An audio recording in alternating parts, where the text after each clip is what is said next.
verde na cidade tem muito a ver com essa qualidade de vida.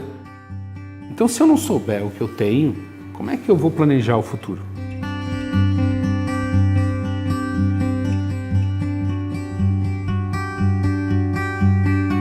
As árvores produzem uma grande quantidade de serviços para as pessoas e para a cidade. A sombra que elas fazem, isso pode diminuir a temperatura em até 10 graus no local onde é arborizado em relação ao local não arborizado. Há também a produção de oxigênio pelas árvores o tempo todo, a captura do gás carbônico, então tem uma grande quantidade de serviços. Na cidade de São Paulo existe um centro maior de arborização que está localizado principalmente na Zona Oeste. Mas existem regiões que são muito pouco arborizadas, como por exemplo a Zona Leste.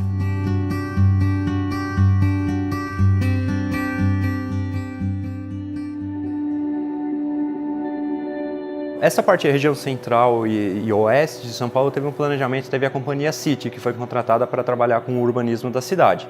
E ela usou muito a tipuana.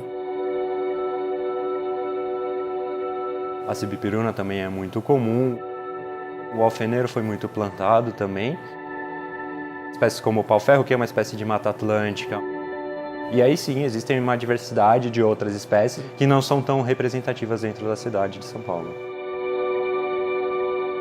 Nós estamos começando a desenvolver uma série de tecnologias. Uma das mais importantes atualmente é saber o estado de saúde da árvore, porque isso indica para a gente se essa árvore vai cair ou não. Nós precisamos de medidas muito simples que a prefeitura possa usar, porque veja, são 650 mil árvores. Se eu tiver um método extremamente complicado para ver se a árvore vai cair ou não, vai levar um tempo enorme para eu avaliar todas essas árvores. Quando eu avaliar a última, a primeira já caiu. Esse gerenciamento de como nós vamos usar essa tecnologia vai ser super importante. Como é que uma cidade consegue fazer essa gestão ambiental sem ter uma ferramenta? O IPT começou a desenvolver softwares para gestão da arborização urbana desde 2003, né? Que nós fizemos o primeiro software que existia no Brasil aqui, que foi para própria Prefeitura de São Paulo. E a gente queria um software que fosse, vamos chamar ele de genérico, né? Ou seja, uma ferramenta que tivesse todos os atributos necessários para eu fazer a gestão da arborização urbana. Essa ferramenta, além de cadastrar a árvore, fazer o inventário da arborização, também ajuda o técnico a tomar decisões quanto ao risco de queda da árvore.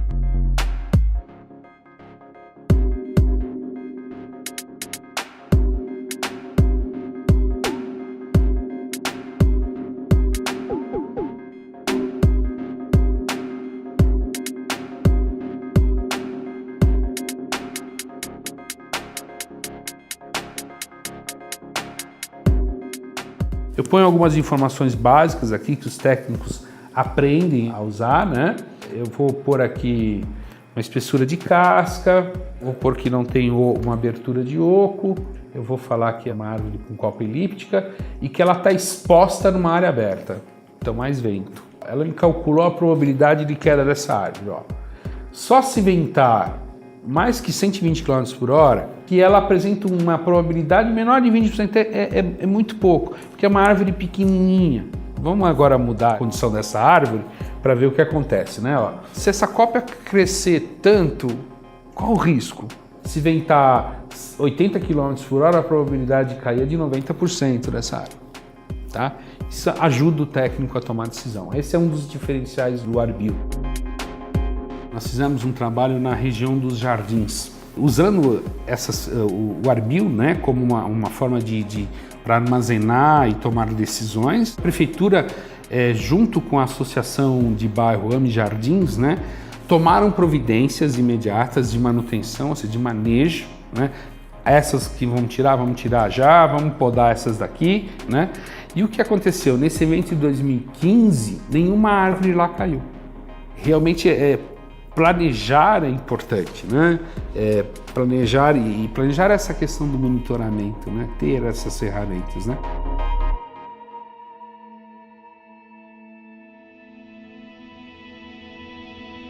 Eu costumo dizer que eu sou uma espécie de pediatra de árvores, então eu estudo as árvores bebê, desde a germinação da semente até elas se tornarem o que a gente chama uma plântula ou elas chegarem a um ponto já de tornar uma árvore jovem. Então a gente estuda esse processo de desenvolvimento de vários aspectos diferentes. Isso é muito importante porque quando eu coloco a árvore na rua, por exemplo, ela já tem que estar com uma certa robustez, né? Com uma certa idade. Outro aspecto que a gente estuda aqui é a gente olha os chamados anéis de crescimento. Dendrocronologia são duas palavras unidas. A gente tem dendro vem de tronco ou de árvore, crono vem de tempo. Então é um estudo que a gente consegue colocar as árvores num contexto temporal. A gente consegue estudar a idade dessas árvores e como elas cresceram ao longo de toda a vida delas. O que a gente consegue ver são anéis concêntricos que se repetem desde o meio até a periferia e cada um desses anéis eles representam um ano de vida da planta. E o tamanho desses anéis de crescimento eles indicam o quanto essa árvore cresceu em cada um dos anos de vida. Alguns elementos químicos, principalmente da poluição, eles podem ser transportados para dentro da planta e eles ficam alocados em cada um desses anéis de crescimento. E quando a gente faz o estudo da composição química desses anéis, a gente consegue saber aproximadamente como era a poluição ambiental naquela região nos últimos 10, 20, 30 anos. E a gente quer modelar quanto que essas árvores filtraram de chumbo, de zinco, de outros elementos que constituem a poluição para a cidade inteira. E depois a gente consegue estimar quais foram os impactos positivos, por exemplo, sobre a saúde das pessoas, ou qual foi a economia que o Serviço de Saúde Pública teve por conta desse efeito de filtro das árvores. Existe um estudo feito em Nova York, o valor que Nova York economiza em um ano, em termos de saúde, somente pelas árvores que tem, chega a 60 milhões de dólares. Com as mudanças climáticas globais, a temperatura média do planeta deve passar, por volta de 2030, de 1,5 graus. Esse é um marco que indica que vários fenômenos mais drásticos podem começar a acontecer. Enquanto mais arborização e melhor arborização e mais tecnologia na arborização nós tivermos, melhor vai ser para a população, para ela se defender de uma parte desses efeitos.